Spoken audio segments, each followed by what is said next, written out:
Hello बच्चों, कैसे हैं आप? और कैसी चल रही है आपकी पढ़ाई? ये तो बहुत अच्छी बात है कि हम लोग प्रतिदिन सुबह 9 बजे से 10 बजे अपनी कॉपी और कलम के साथ मेरा दूरदर्शन मेरा विद्यालय कार्यक्रम देखने के लिए तैयार रहते हैं, जहां क्लास 6 से 8 की पढ़ाई होती है और साथ-साथ कुछ अन्य रोचक जानकारियां भी हमें मिलती हैं। कार्यक्रम में बताई जा रही इम्पोर्टेंट पॉइंट्स को हम नोट भी करते हैं ताकि बाद में उनका रिवीजन कर सकें। और हाँ बच्चों, एक बात और, हम लोग जो भी चीज़ें मेरा दूरदर्शन मेरा विद्यालय कार्यक्रम में सीखते हैं उसका अध्ययन अपनी किताब में ज़रूर करें। इससे उन चैप्टर्स को हम पूरी तरह समझ पाएंगे। तो आज हम लोग सबसे पहले सुनेंगे बापू की पाती, जिसमें हम राष्ट्रपिता महात्मा गांधी के जीवन प्रसंग से जुड़ी बातों को सुनकर प्रेरणा पाते हैं। उसके बाद पढ़ाई करेंगे विज्ञान विषय की, जिसमें सबसे पहले क्लास 6 में सजीव एवं उनका परिवेश भाग 1 चैप्टर का अध्ययन करेंगे। फिर क्लास 7 में जल ही जीवन है भाग 1 के बारे में समझेंगे। उसके बाद हम तारा के साथ रहेंगे तैयार कोरोना से बचाव के बारे में जानने के लिए। फिर हम शामिल होंगे क्लास 8 में और समझेंगे रेशे और प्लास्टिक को। उसके बाद जानेंगे कि इंस्पायर अवार्ड क्या है और इसमें कैसे भाग लिया जाता है।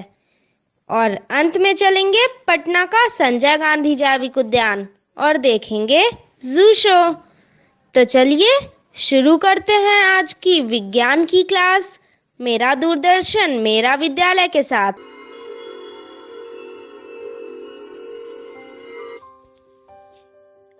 बापू की कहानी, जिसमें हम बात करेंगे महात्मा गांधी के जीवन के बारे में। पिछली बार हमने ये देखा कि इंग्लैंड पहुंचने के बाद बापू ने वहां किन परेशानियों का सामना किया, खास तौर पर खाने की समस्या। इंग्लैंड के रहन सहन के तरीकों को सीखने के लिए उन्होंने खर्चा भी किया, पर बाद में उन्हें एहसास हुआ कि उन्हें अपनी पढ़ाई पर ध्यान देना चाहिए। मेहनत करके उन्होंने वकालत की पढ़ाई पास कर ली। सभी कहते थे कि वकील को धारा प्रवाह बोलना आना चाहिए, और मोहनदास जब कभी किसी मंडली या सभा में बोलने की कोशिश करते तब उनकी घिघी बन जाती, पसीना छूटता, हलक सूख जाता, मुंह से शब्द ही नहीं फूटते। लेकिन समय के साथ मोहनदास ने अपने संकोच को अपनी कमजोरी नहीं मजबूती बना लिया। वो कहते थे, अपने इस शर्मीले स्वभाव के कारण मेरी फजीहत तो हुई पर मेरा कोई नुकसान नहीं हुआ, बल्कि अब तो मैं देख सकता हूँ कि मुझे फायदा ही हुआ है। पहले बोलने का संकोच मेरे लिए दुखकर था और अब वो सुखकर हो गया है। एक बड़ा फायदा तो यह हुआ है कि मैंने शब्दों का मितव्यय करना सीखा। मुझे अपने विचारों पर काबू रखने की आदत सहज ही पड़ गई। मेरी जबान या कलम से बिना सोचे विचारे या बिना तौले शायद ही कोई शब्द कभी निकलता है। याद नहीं पड़ता कि अपने भाषण या लेख के किसी अंश के लिए मुझे कभी शर्माना या पछताना पड़ा हो। किंतु अभी वो मजबूती का समय नहीं आया था। अभी तो करीब 3 साल की पढ़ाई करके मोहनदास स्वदेश लौटे थे। उनके बड़े से परिवार को उनसे बहुत उम्मीदें थी, लेकिन मोहन के मन में घोर डर था। विदेशी पढ़ाई ने स्वदेश में वकालत करने की कोई व्यवहारिक शिक्षा नहीं दी थी। फिर आते ही पता लगा कि उनकी माता का देहांत हो गया है। मुंबई में घर किराए पे लिया और वकालत शुरू कर दी, लेकिन बड़े भाई की कोशिशों के बावजूद भी मोहनदास के पास कोई अपना काम लेकर के नहीं आता था। जो पहला मुकदमा उनके पास आया वो आसान था। उन्हें प्रतिवादी की ओर से जिरह करनी थी। जैसे ही जिरह के लिए खड़े हुए, लोगों के बीच बोलने के डर ने उन्हें जकड़ लिया। पैर कांपने लगे, सिर चकराने लगा, आंखों के आगे अंधेरा छा गया।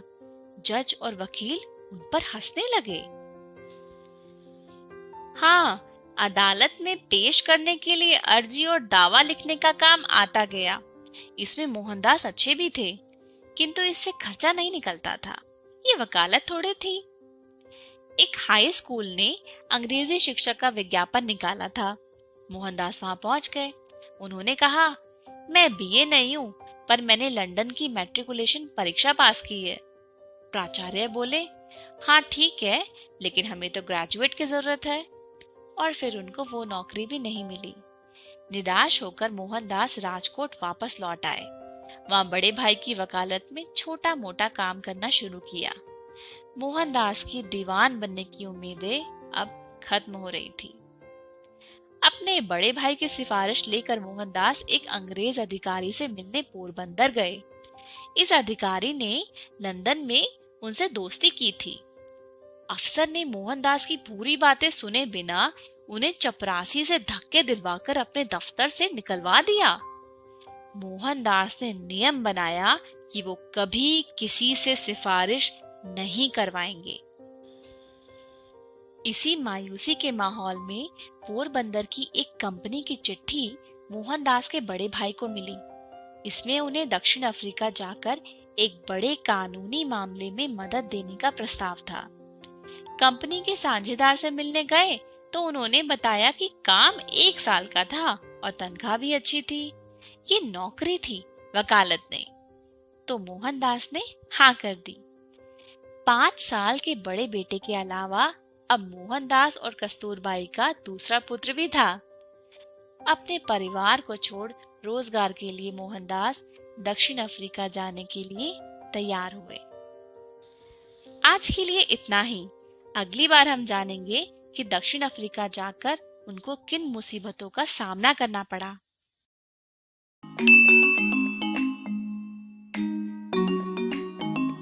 पवन और सोनिया भाई बहन हैं। पवन सोनिया से उम्र में 1 ही साल छोटा है, मगर काफी चंचल और जिज्ञासु स्वभाव का है। उनको और उनके पिताजी को घूमने फिरने का बहुत शौक है। हर बार गर्मी की छुट्टियों में पूरा परिवार किसी नई जगह घूमने जाया करता है। एक दिन दोनों घर के पास वाली छोटी नहर में नहा रहे थे। पिताजी की उस दिन छुट्टी थी, वे भी उनके साथ ही थे। पवन, चलो देखते हैं कौन पानी में ज्यादा देर तक सांस रोक सकता है। ठीक है सोनिया। दोनों पानी में डुबकी लगाते हैं। पवन कुछ ही देर सांस रोक पाता है। सोनिया अधिक समय तक सांस रोक लेती है। तुम हार गए। देखा, मैंने कितनी देर तक सांस रोक के रखी थी।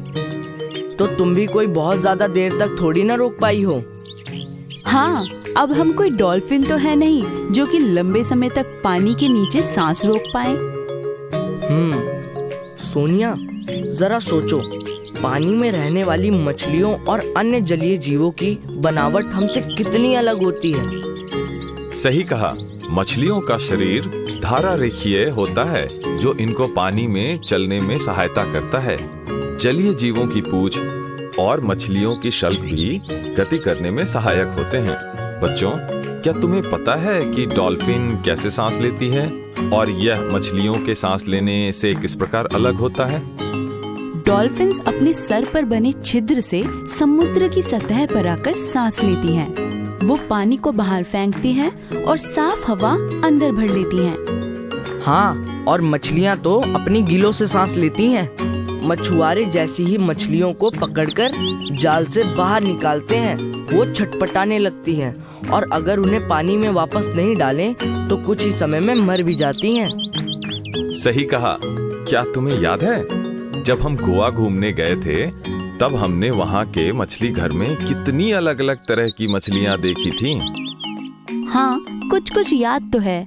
वैसे घूमने से याद आया, मुझे राजस्थान में ऊंट की सवारी करके बड़ा मजा आया था। बच्चों, ऊंट की सवारी की तो मैंने बेहद सुंदर तस्वीरें भी ली थी। हाँ पिताजी, मेरा मन कर रहा है वो तस्वीरें देखने का। क्यों ना घर चलकर हम अपनी एल्बम देखें? हाँ, मुझे भी देखनी है। बच्चे फैमिली एल्बम देखने के लिए उत्साहपूर्वक घर की ओर चल पड़ते हैं। घर पहुंचकर वे एल्बम निकालते हैं, खोलते हैं और तस्वीरें देखने लगते हैं। ये देखो, हमारी ऊंट वाली तस्वीर। ऊंट वाले अंकल ने हमें बताया था कि ऊंट को रेगिस्तान का जहाज भी कहते हैं। क्योंकि वह गर्म रेतीले रेगिस्तान में घंटों तक यात्रा कर सकता है। हाँ, उन्होंने ये भी बताया था कि उसकी कुबर में वसा होती है, जिससे वह लंबे समय तक भोजन के बगैर रह सकता है। ऊंट को पसीना भी नहीं आता और वह मूत्र उत्सर्जन भी कम करता है। कमाल की बात यह है कि जब उसे पानी मिलता है तो वह एक ही बार में 100 लीटर से भी अधिक पानी पी सकता है। इसलिए वह इतनी गर्मी में भी कई दिन तक बिना पानी के रह पाता है। पवन, क्या तुम जानते हो, ऊंट केवल राजस्थान में ही नहीं, लद्दाख जैसे ठंडे मरुस्थल में भी पाए जाते हैं। और मजे की बात यह है कि पहाड़ों वाली ऊंट प्रजाति के 2 कुबड़ होते हैं। अच्छा, जब हम लद्दाख गए थे तब वहाँ के ऊंट नहीं देख पाए थे। लेकिन ये देखो, हमने याक के साथ कितना अच्छा समय बिताया था। बिल्कुल, याक की सवारी कितनी मजेदार थी। सिर्फ सवारी क्यों, याक का दूध भी तो कितना स्वादिष्ट था ना। दीदी, क्या याक के बाल उसे पर्वतों की घनी ठंड के अनुकूल बनाता है? हाँ, मैंने किताब में पढ़ा है कि सभी जीव अपने आसपास के वातावरण के अनुकूल ढल जाते हैं। अगर मुझे सही याद है तो इसे अनुकूलन कहते हैं। तुमने ठीक कहा। मुझे तो सबसे ज्यादा अचंभा पर्वतीय बकरियों को देखकर हुआ था। याद है कैसे वो अपने मजबूत खुरों की सहायता से पहाड़ों की ऊबड़ खाबड़ खड़ी ढलानों पर भी दौड़कर चढ़ रही थीं। हाँ, मैं भी चौंक गया था, पर उन्हें देखना मजेदार था। वैसे देखा जाए तो अपने वातावरण के अनुकूल ढलने वाले हर जीव की काबिलियत अचंभित करने वाली है। मैंने एक बार एक रोचक किताब में पढ़ा था कि अमेरिका और कनाडा के अत्यंत ठंडे इलाकों में एक वुड फ्रॉग नाम का मेंढक रहता है। शीत ऋतु में जब सारा वातावरण बर्फ से ढक जाता है, तब यह मेंढक भी पूरी तरह जम जाता है। उसके दिल की धड़कन महीनों तक रुक जाती है। ऐसा लगता है कि ये मृत हो, पर ग्रीष्म ऋतु आते ही ये दोबारा जीवित हो उठता है। सच में, यह तो बहुत ही अद्भुत है। मुझे यह तो पता है कि भालू जैसे कई जीव शीत ऋतु में महीनों तक लंबी और गहरी नींद सो जाते हैं, और इसके लिए वह ग्रीष्म ऋतु में अत्यधिक भोजन करके अपने शरीर में वसा जमा करते हैं। लेकिन ये मेंढक तो इनसे भी आगे निकला। बच्चों, अगर देखा जाए तो सिर्फ गति करने वाले जीव ही नहीं, पौधे भी अपने वातावरण के हिसाब से ढल जाते हैं। जैसे वर्षावनों की पत्तियां बेहद बड़ी होती हैं ताकि उनकी सतह से अधिक वाष्पोत्सर्जन, जिसे हम इवेपोरेशन भी कहते हैं, वो हो सके। ऐसा इसलिए होता है क्योंकि वहाँ जरूरत से अधिक जल होता है। और मरुस्थल के पौधे? मरुस्थल के पौधों की पत्तियां या तो बिल्कुल छोटी होती हैं या कांटों में बदल जाती हैं, ताकि इनकी सतह से कम वाष्पोत्सर्जन हो। इन पौधों की जड़ें भी जमीन में काफी गहराई तक जाती हैं, ताकि अधिक से अधिक पानी सोख सकें, क्योंकि वहाँ जल की बहुत कमी होती है। पिताजी, ये सारी तस्वीरें देखकर मेरा मन फिर से कहीं घूमने का हो रहा है। इस बार छुट्टियों में हम कहाँ जाएंगे? ये तुम दोनों बच्चे सोचकर बता देना। अभी भोजन बनाने का समय हो गया है। मैं कुछ अच्छा सा पकाता हूँ। चलिए पिताजी, मैं आपकी मदद करती हूँ। पवन, तब तक तुम सोचो कि हमें कहाँ जाना चाहिए। जल ही जीवन है, भाग 1। पानी अमूल्य है और पानी के बिना जीवन ही नहीं है। जल केवल मनुष्य के लिए ही नहीं, बल्कि पेड़ पौधों के लिए भी अति आवश्यक है। सारी वनस्पति जल पर निर्भर है। यदि जल ना हो तो क्या हो? जल के बिना न फसलें होती, न फल, न सब्जियां, न घास फूस, कुछ भी ना होता। जल का महत्व और उसके अन्य पहलुओं के बारे में इस वीडियो में जानेंगे।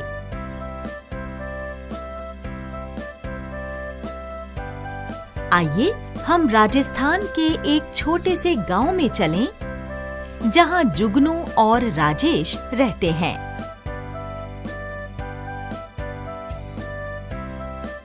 माँ, आज हमारी पाठशाला में निबंध लेखन प्रतियोगिता है। मैं जल्दी से राजेश को बुला लेता हूँ, नहीं तो वो रोज की तरह देर कर देगा।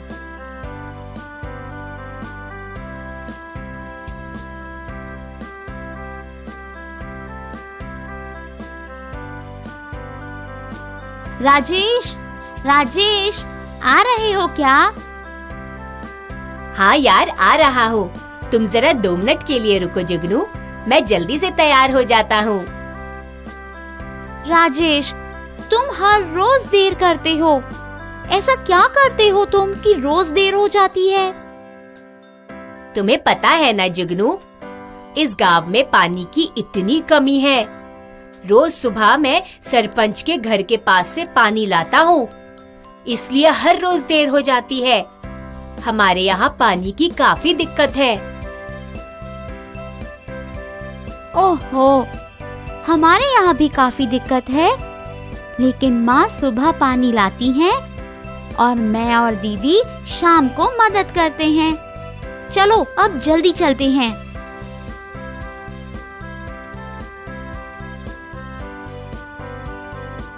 बच्चों, आज 22 मार्च विश्व जल दिवस के रूप में मनाया जा रहा है।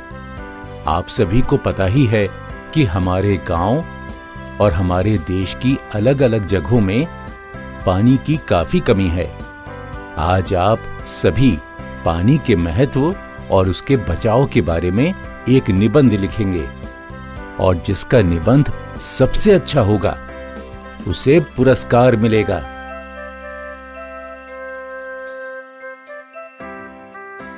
बच्चों, विश्व जल दिवस का क्या महत्व है?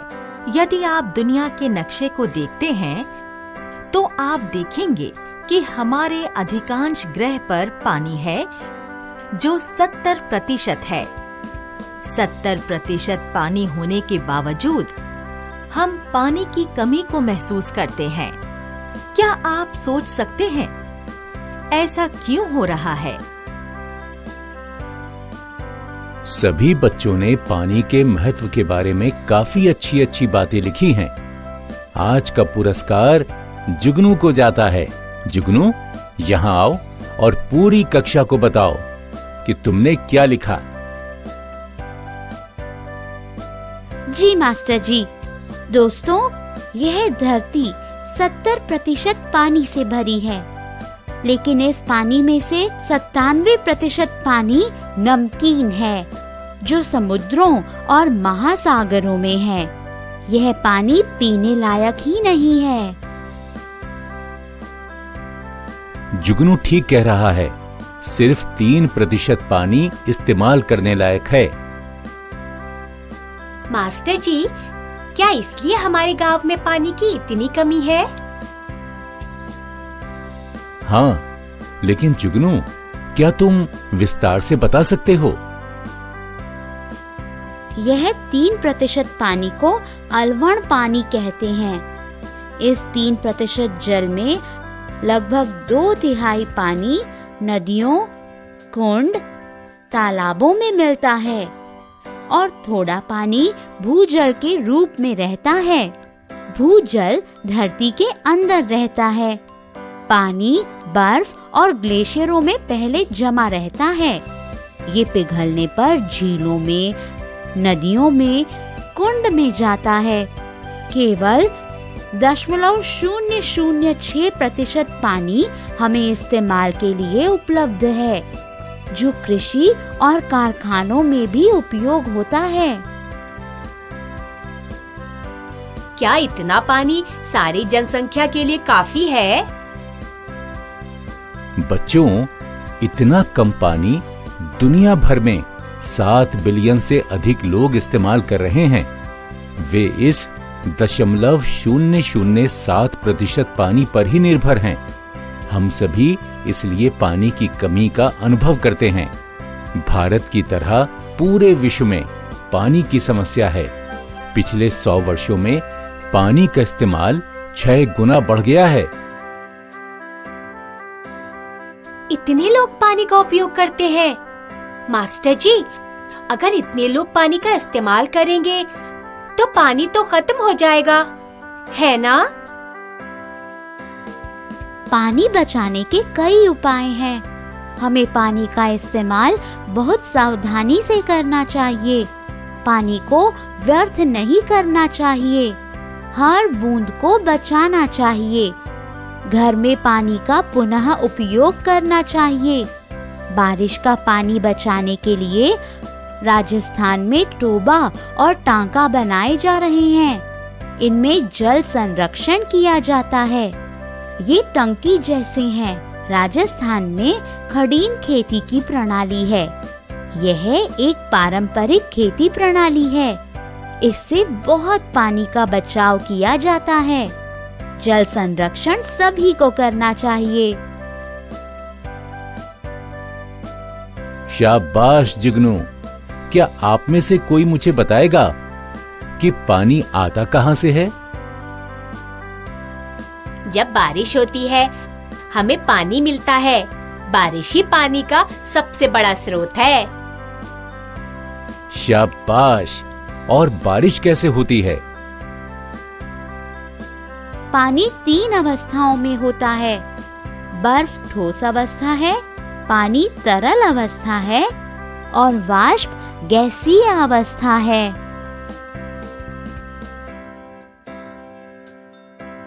सही कहा। मैं एक चित्र बनाता हूँ आप लोगों को समझाने के लिए। सूरज झीलों और नदियों के पानी को गर्म कर देता है और वाष्पीकरण की वजह से जल वाष्प बन जाता है। जब जल वाष्प ठंडा हो जाता है तो यह तरल रूप में बदल जाता है। इसे संघनन कहते हैं। जब बादलों में ज्यादा पानी संघनित हो जाता है तो बादल भारी हो जाते हैं और बारिश होती है। इस पूरे चक्र को जल चक्र कहते हैं। जल चक्र पृथ्वी पर पानी की मात्रा को स्थिर रखने में मदद करता है, लेकिन हमें पानी को सावधानी से इस्तेमाल करना चाहिए। मास्टर जी, हमारे गांव में पानी की बहुत कमी है, लेकिन मेरे नाना जी के गांव में तो पानी बहुत मिलता है। ऐसे क्यों होता है? यह इसलिए होता है क्योंकि वहां ज्यादा भूजल है। जहां पर भूजल ज्यादा है वहां पानी की कोई कमी नहीं होती। क्या भूजल बहुत महत्वपूर्ण है? भूजल हमारे लिए पानी का सबसे महत्वपूर्ण स्रोत है। पानी जमीन के नीचे जमा होता है, चट्टानों की परतों के बीच। किसी स्थान पर भूजल की ऊपरी सीमा को उस स्थान का वाटर टेबल कहा जाता है। यह स्तर आमतौर पर मैदानी इलाकों में अधिक होता है और पहाड़ी इलाकों में बहुत कम होता है। मास्टर जी, धन्यवाद। आपने हमें बहुत जानकारी दी। हमें पानी के बारे में काफी बातें समझ आईं। आज आपने पानी के कई पहलुओं के बारे में जाना। अगले वीडियो में आप पानी का वितरण और जल स्तर में कमी के बारे में जानेंगे। फिर मिलते हैं।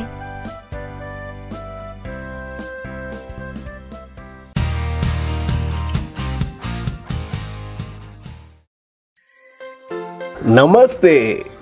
कोरोना को हम मात देते, घर में हम सब खुश रहते। पूछ रहे हैं कैसे? देखिए तो ऐसे। देखो तारा सुबह हो गई, नए दिन की शुरुआत हो गई। जल्दी सोती जल्दी उठती, कसरत करके मैं ऊर्जा पाती। टाइम से मैं खाना खाती, टाइम से पढ़ाई करती, हर दिन कुछ मजेदार करती। ड्राइंग पेंटिंग बहुत करूं, अपनी चीजों का ध्यान रखूं, अप्पा को ना परेशान करूं। थोड़ा टीवी थोड़ा गाना, डांस करके धूम मचाना, बोल होने का नहीं बहाना। कोरोना से बचकर यूं दिन गुजरे तो घर रहने से क्यों हम डरे। रूटीन में रहना बहुत जरूरी, तारा भी समझे बात ये पूरी। आज का दिन था बहुत प्याला, नींद आई अब सोएगी ताला। गुड नाइट अप्पा। गुड नाइट तारा। आज अलग है हमें कुछ करना। बताओ तारा को क्या क्या है करना? आज हमें है पपेट बनाना, कागज के जहाज उड़ाना, घर के कामों में हाथ बटाऊं, फिर कहानी सुनूं और सुनाऊं। बहुत पुरानी बात है, एक राजा था। बहुत पुरानी बात है। कोरोना से बचकर जब घर में ही रहना, तो साथ में क्यों ना समय बिताना। देखो मजेदार खेल है कितने, सुबह शाम जब ना आए कोई मिलने। रोज नया मैं कुछ सीखूं, हाथों को मैं साफ रखूं, सबसे थोड़ा दूर रहूं, चेहरे को बिल्कुल न छूऊं। अप्पा ये सब मुझे सिखाते, कोरोना से बचने के उपाय बताते। अप्पा मेरी हर मुश्किल सुलझाते, अच्छे से बातें समझाते, नहीं लगाते वो डांट फटकार, मेरी गलती को देते सुधार। और अगर ना सुनूं मैं उनकी बात, तो टीवी फोन टाइम देते हैं काट। टीचर से हम बातें करते, स्कूल की पढ़ाई को भूला करते। हर दिन अप्पा मुझसे पूछकर पढ़ने का समय रोज तय करते। सुबह 1 घंटा, शाम 2 घंटे, सवालों का बक्सा रोज हम भरते। छोटी छोटी कहानी तुम लिखना, स्कूल खुले तो टीचर को दिखाना, हर विषय को फिर से दोहराना, स्कूल खुलने तक भूल न जाना, मुझसे नानू से पूछ पूछ कर हर मुश्किल सवाल आसान बनाना। जब स्कूल ऑफिस बाहर न जाना, तो अनहोनी नहीं मन का घबराना, किसी बात पे आंसू जो आए, मन भारी लगे कुछ समझ न पाए, तो दोस्तों को फोन लगाएं, थोड़ा नानू से भी बतियाएं, घर में सबसे गप लड़ाएं, पर अफवाहों को ना फैलाएं, खुल के सारी बात करें, उलझी गुत्थी को सुलझाएं। अप्पा नानू से हर जवाब मिले, वो सही बात पे मेरी तारीफ करें। कितनी भी सवालों की हो कुलबुलाहट, अप्पा को नहीं होती झुंझलाहट। थक जाऊं तो लेट में जाती, थोड़ा सा आराम में करती, मैं खुश रहने की कोशिश करती, खुद हंसती सबको भी हंसाती। घर में आपस में प्यार बढ़ाओ, एक दूजे का हौसला बढ़ाओ, सोचो कि ठीक है हम सब, इस जंग में एक है हम सब। अप्पा, तारा, नानू और दोस्त हम सब एक साथ जरूर देंगे कोरोना को मात। क्यों तारा? हा? अप्पा और तारा की ओर से बाय बाय, गुड नाइट।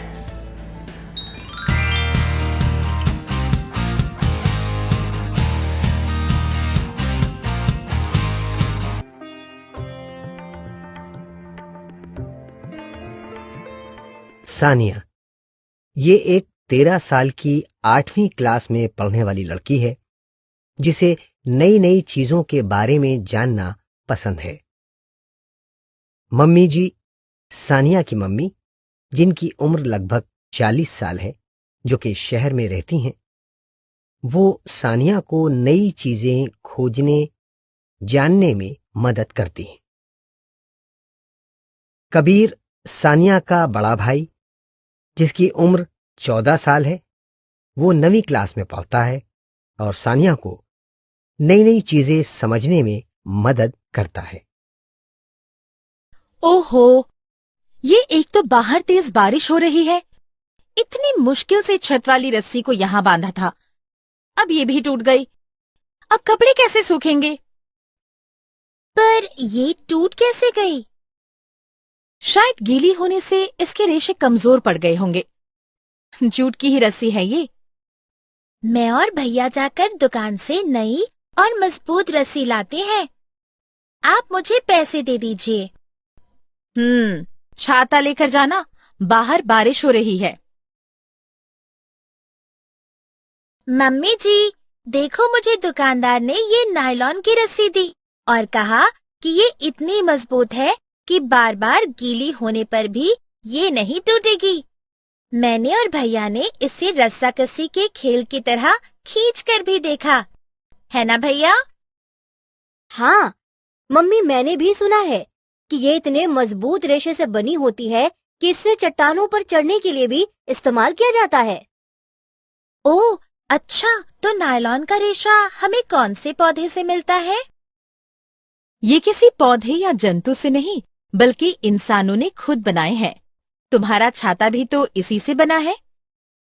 ओह, मेरा छाता भी।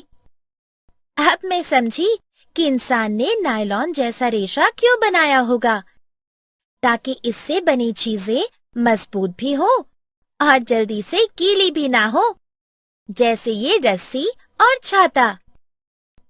सही कहा ना मैंने दोस्तों? क्या आप पता लगा सकते हैं कि और कौन कौन सी चीजें हैं जो नायलॉन से बनाई जाती हैं?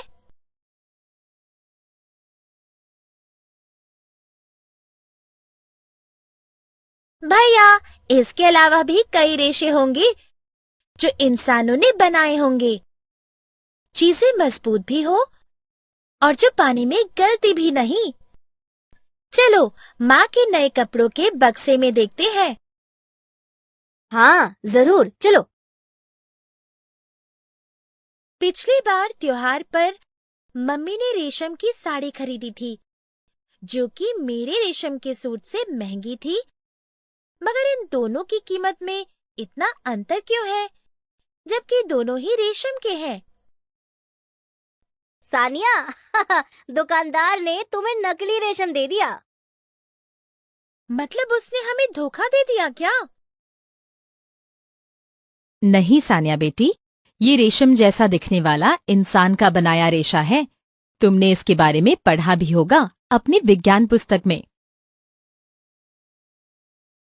दोस्तों, क्या आप इस नकली रेशम के रेशे का नाम मुझे याद दिलाने में मेरी मदद करेंगे? बताइए। ये देखो दोस्तों, मेरा नकली ऊन से बना स्वेटर। आप खुद भी अपनी विज्ञान पुस्तक में इस नकली ऊन का नाम पता लगा सकते हो।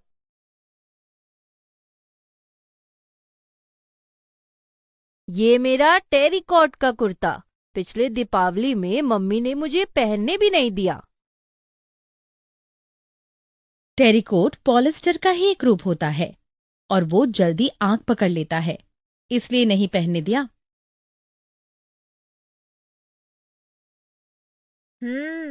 अच्छा।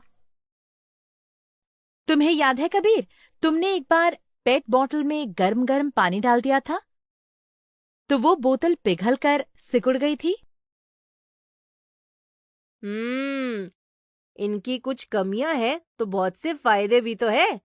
इनका इस्तेमाल बढ़ता जा रहा है। ये मजबूत है, हल्की है और दोस्तों, आपको क्या लगता है और क्या-क्या कारण हो सकते हैं कि आजकल इनका इस्तेमाल बहुत होने लगा है? पता लगाइए। मम्मी, मुझे एक बात जाननी है कि आग बुझाने वाले कर्मचारी कौन से रेशे के वस्त्र पहनते हैं जो कि आग नहीं पकड़ पाते? उन कपड़ों पर मेलामाइन नाम के प्लास्टिक की परत होती है। ओह हाँ, हमने जब मेलामाइन के बर्तन खरीदे तो उन अंकल ने भी बोला था कि ये ESI प्लास्टिक है जो अधिक ऊष्मा सहन कर सकती है। इसे थर्मोसेटिंग प्लास्टिक कहते हैं।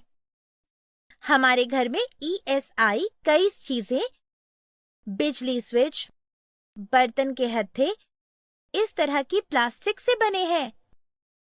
दोस्तों, क्या आप ऊष्मा से पिघलने वाली प्लास्टिक का नाम बता सकते हैं?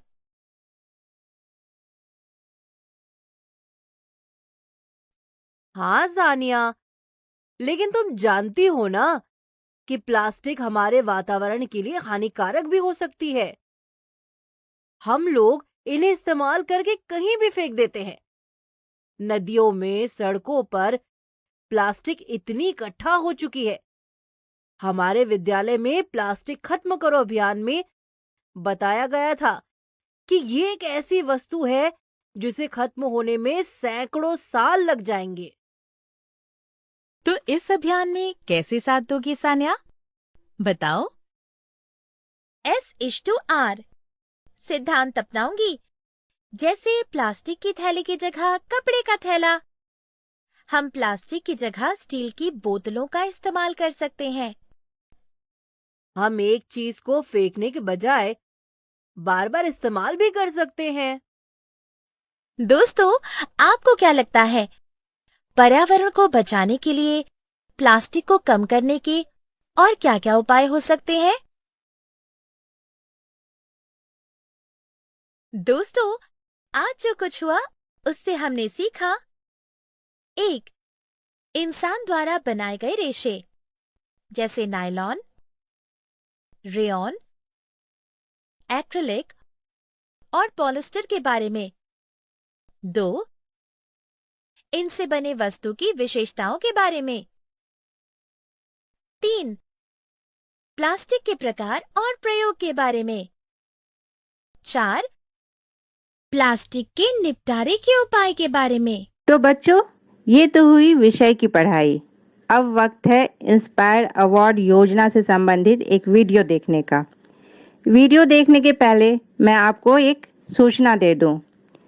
इंस्पायर अवार्ड के लिए 1 जून 2020 से नॉमिनेशन शुरू हो गया है। आप इस वीडियो को देखें, अपने आसपास की समस्या या कोरोना के कारण हमारे जीवन में आए समस्याओं के तकनीकी समाधान से संबंधित एक आइडिया सोचें और उसे इंस्पायर की वेबसाइट पर अपलोड करने के लिए विद्यालय खुलने पर शिक्षकों या प्रधानाध्यापकों से बात करें। चयनित आइडिया को भारत सरकार के डिपार्टमेंट ऑफ साइंस और टेक्नोलॉजी द्वारा मॉडल बनाने के लिए 10,000 की राशि भी दी जाती है। तो आइए देखते हैं आज इंस्पायर अवार्ड से संबंधित ये वीडियो।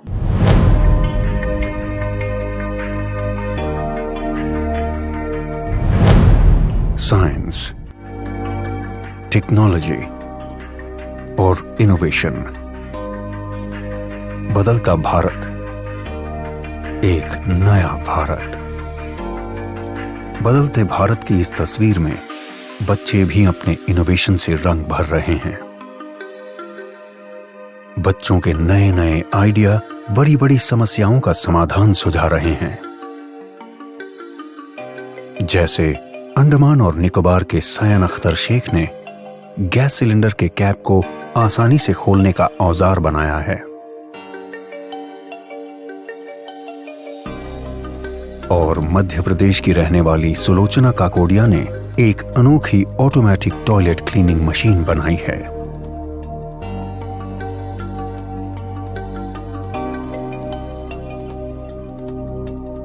भारत सरकार का विज्ञान एवं प्रौद्योगिकी विभाग DST और राष्ट्रीय नव प्रवर्तन प्रतिष्ठान भारत NIF ऐसे ही लाखों नन्हे इनोवेटर्स को देश भर से ढूंढने का प्रयास कर रहे हैं।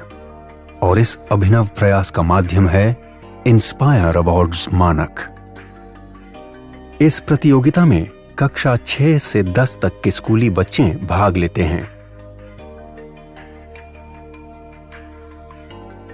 जिसमें सबसे पहले स्कूलों में प्राध्यापक द्वारा आइडिया प्रतियोगिता आयोजित की जाती है।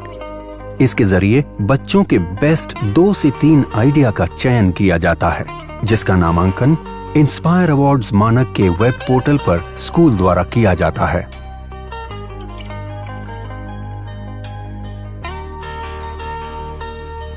प्रतियोगिता में देश भर से लाखों विचारों को एकत्र किया जाता है। फिर 1 लाख सर्वश्रेष्ठ विचारों का चयन कर उन्हें प्रोटोटाइप बनाने के लिए 10,000 रुपए की आर्थिक सहायता दी जाती है।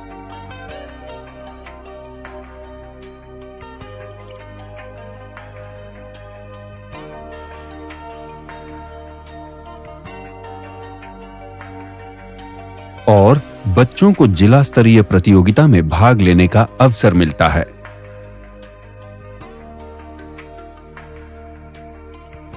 इसके बाद 10,000 आइडिया को राज्य स्तरीय प्रदर्शनी में भाग लेने का मौका मिलता है, जहां से श्रेष्ठ 1000 आइडिया को राष्ट्र स्तरीय प्रतियोगिता के लिए चयनित किया जाता है। इन आइडिया के प्रोटोटाइप को बेहतर बनाने के लिए NIF देश के विभिन्न तकनीकी संस्थानों के सहयोग से मेंटरिंग वर्कशॉप के जरिए विद्यार्थियों को मदद और तकनीकी सलाह उपलब्ध कराता है।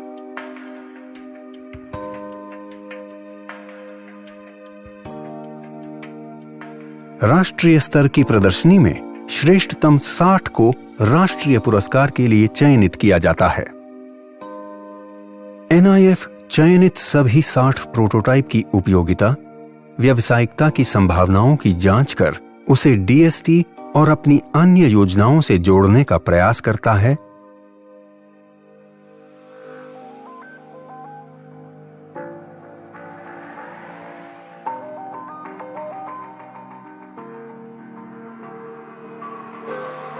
तथा वार्षिक festival of innovation and entrepreneurship में उनकी प्रतिभागिता कराता है।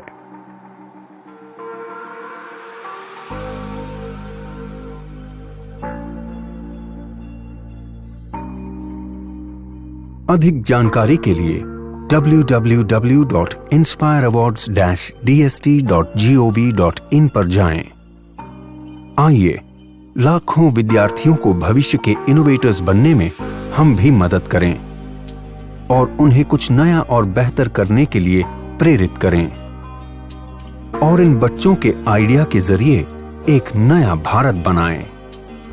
इंस्पायर अवार्ड्स मानक, inspiring innovators of tomorrow, million minds augmenting national aspiration and knowledge.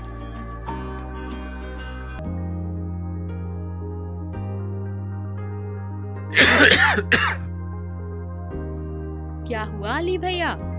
अरे दीदी, आजकल वो बीमारी फैली हुई है ना, कोरोना, जो खांसने से फैलती है। टीवी पर भी दिखा रहे हैं उसके बारे में। बिल्कुल सही कहा आप लोगों ने, लेकिन हर खांसने वाला व्यक्ति कोरोना से ग्रसित नहीं होता। साथ ही ध्यान देने वाली बात ये भी है कि खांसते या छींकते समय मुंह को ढक लें। ठीक है ना रवि भैया? अच्छा दीदी, अब मैं हमेशा खांसते या छींकते समय मुंह को जरूर ढक लूंगा। पर दीदी, खांसना या छींकना तो सामान्य जुकाम में भी होता है, कोरोना इससे अलग कैसे है? कोरोना में सूखी खांसी, बुखार और सांस लेने में परेशानी जैसे लक्षण होते हैं और संक्रमित व्यक्ति के संपर्क में आने से ये बीमारी फैलती है। अगर किसी को ये लक्षण दिखें तो तुरंत राज्य हेल्पलाइन या स्वास्थ्य और परिवार कल्याण मंत्रालय की हेल्पलाइन पर संपर्क करें। साथ ही लक्षणों वाले व्यक्ति, उनकी देखभाल कर रहे लोग और स्वास्थ्य कर्मी को मास्क लगाना अनिवार्य है, जिससे अन्य व्यक्तियों को संभावित संक्रमण से बचाया जा सके। क्या ये बीमारी सभी को हो सकती है? हाँ, ये बीमारी सभी उम्र के लोगों को हो सकती है, परंतु खासकर ऐसे लोग जो बाहरी देश या शहर की यात्रा से लौटे हैं, उनमें ये रोग होने की संभावना ज्यादा है। जिन व्यक्ति की आयु 60 वर्ष से अधिक हो या जो मधुमेह, उच्च रक्तचाप और सांस लेने में तकलीफ जैसे रोग से ग्रसित हों, उनमें इस बीमारी से जोखिम होने का खतरा ज्यादा होता है। कोरोना की जांच और इलाज कहाँ किया जा सकता है? कोरोना की जांच और इलाज सरकार द्वारा प्रमाणित संस्थानों पर की जाती है, जिसकी सूची नजदीकी स्वास्थ्य केंद्र के चिकित्सा अधिकारी के पास मौजूद है। संक्रमित लोगों को अस्पताल में दूसरे मरीजों से अलग रखा जाता है। संक्रमित व्यक्ति के संपर्क में आए हुए लोगों को चिकित्सा अधिकारी की सलाह अनुसार घर पर 14 दिन तक अलग रखा जाता है। इस दौरान घर के अन्य सदस्य और आसपास के लोगों को बिना घबराए और सावधानी बरतते हुए संक्रमित व्यक्तियों का हौसला बनाए रखना चाहिए। साथ ही चिकित्सा अधिकारी की सूचनाओं का पालन करना चाहिए। इस बीमारी से बचाव का क्या तरीका है? इस बीमारी से बचाव के लिए कुछ खास बातों का ध्यान रखना जरूरी है, जैसे जितना हो सके घर पर रहें। सार्वजनिक स्थल जैसे मेला और भीड़ वाले धार्मिक स्थल में जाने से बचें। लोगों के निकट संपर्क से बचें और कम से कम 1 मीटर की दूरी बनाए रखें। बाहर से लौटने पर खांसने, छींकने, किसी जगह को छूने, खाना खाने से पहले और शौच के बाद नियमित रूप से साबुन और पानी से हाथों को धोएं। स्वास्थ्य कर्मियों द्वारा बताए गए सही तरीके से हाथ धोने से संक्रमण से बचाव होगा। हाथों को 40 सेकंड तक धोना चाहिए। खांसने और छींकने पर मुंह और नाक को रुमाल से ढकें। अच्छा होगा कि आप अपनी मुड़ी हुई कोहनी में खांसें या छींकें, अपने हाथों में नहीं। सार्वजनिक स्थानों पर न थूकें या चिल्लाएं नहीं और बार बार अपनी आँख, नाक और मुंह को न छुएं। सावधान और सतर्क रहें, कोरोना से बचें। तो बच्चों, जैसा कि मैंने पहले ही बताया था कि आज हम लोग शुरू करेंगे जू शो। तो चलिए शुरू करते हैं।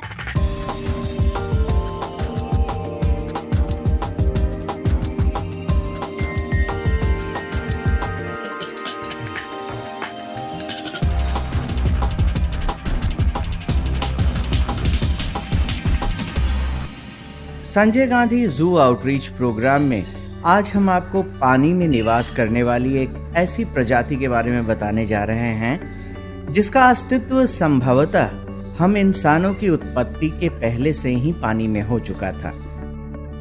इसे हम मछली कह के पुकारते हैं। इन्हीं रंग बिरंगी मछलियों के निवास स्थल को संजय गांधी जैविक उद्यान में मछली घर के नाम से जाना जाता है, जो देखने में बिल्कुल मछली की तरह है। यहाँ बने मछली घर में 44 अलग अलग टैंक हैं, जो 44 विभिन्न प्रजाति की रंगीन मछलियों का इठलाता मचलता शानदार संसार है, जिसे देखकर किसी की आंखें आश्चर्यचकित रह जाती हैं।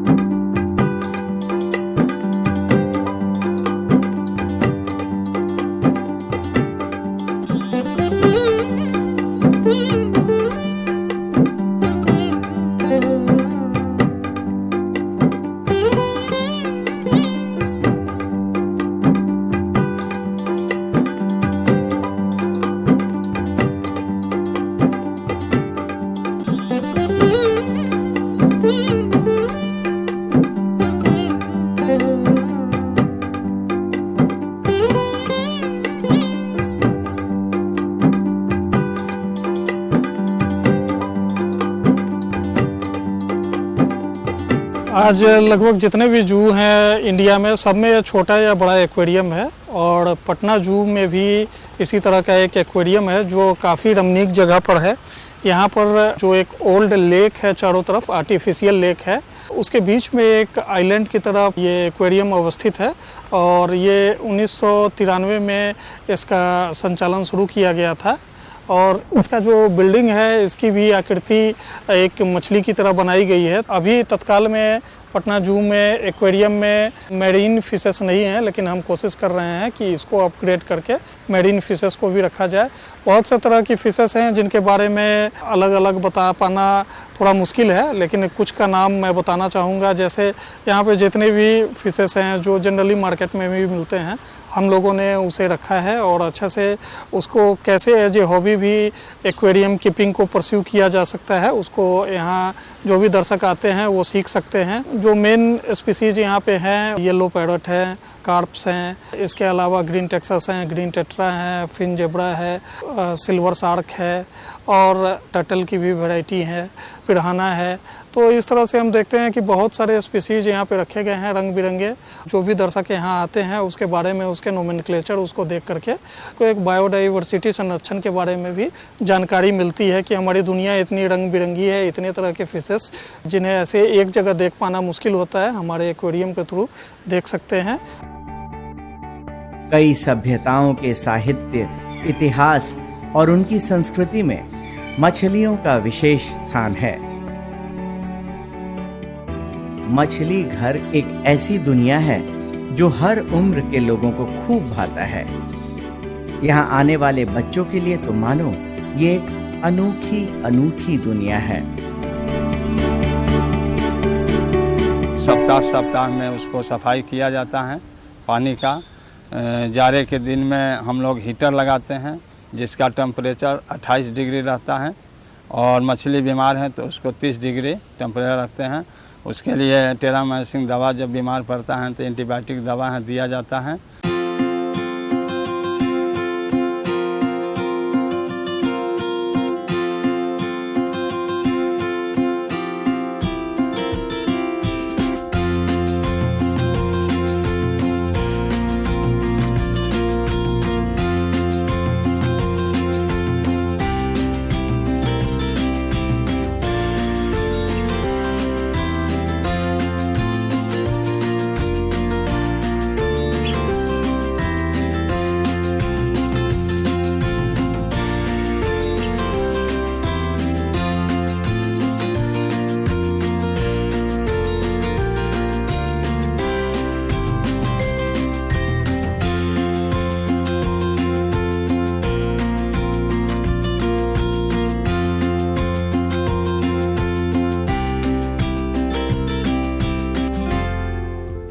झील के पास अवस्थित मछली घर के चारों तरफ पेड़ लगाए गए हैं जो इसे खूबसूरती प्रदान करते हैं।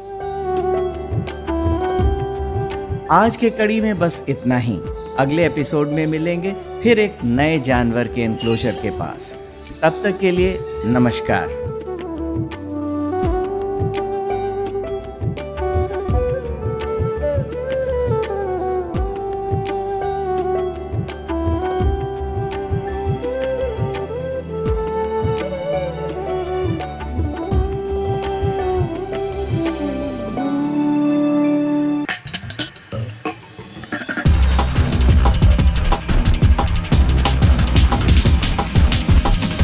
तो आशा करती हूँ बच्चों आज के एपिसोड में आपने जरूर कुछ नया सीखा होगा। आप अपने विचार हमें स्क्रीन पर दिए गए व्हाट्सएप नंबर 9431043527 या ईमेल आईडी bepcddprogram@gmail.com पर भेज सकते हैं। और हाँ, आप मेरा दूरदर्शन मेरा विद्यालय कार्यक्रम को कभी भी बिहार शिक्षा परियोजना परिषद के YouTube चैनल पर देख सकते हैं। इसके लिए सर्च करें BEPC मेरा दूरदर्शन मेरा विद्यालय और कार्यक्रम को देखें, इम्पोर्टेंट पॉइंट्स को नोट करें और क्वेश्चंस हल करें। इसके अलावा इसके सारे एपिसोड बिहार शिक्षा परियोजना परिषद की वेबसाइट पर डिजिटल लर्निंग सेक्शन में भी उपलब्ध है। विजिट करें www.bepcssa.in। और आपको तो पता ही है कि आप खुद से लिखी कविताएं, कहानियां, पेंटिंग्स या इनके 2 से 3 मिनट के वीडियो भी हमें स्क्रीन पर दिए गए व्हाट्सएप नंबर या ईमेल आईडी पर अपना नाम, कक्षा, विद्यालय का नाम, प्रखंड और जिले के नाम के साथ भेज सकते हैं। हम चुने गए एंट्रीज को आने वाले एपिसोड में प्रसारित भी करेंगे। तो घर पर रहें, पढ़ते रहें, बढ़ते रहें। मिलते हैं अगले एपिसोड में। बाय बाय बच्चों।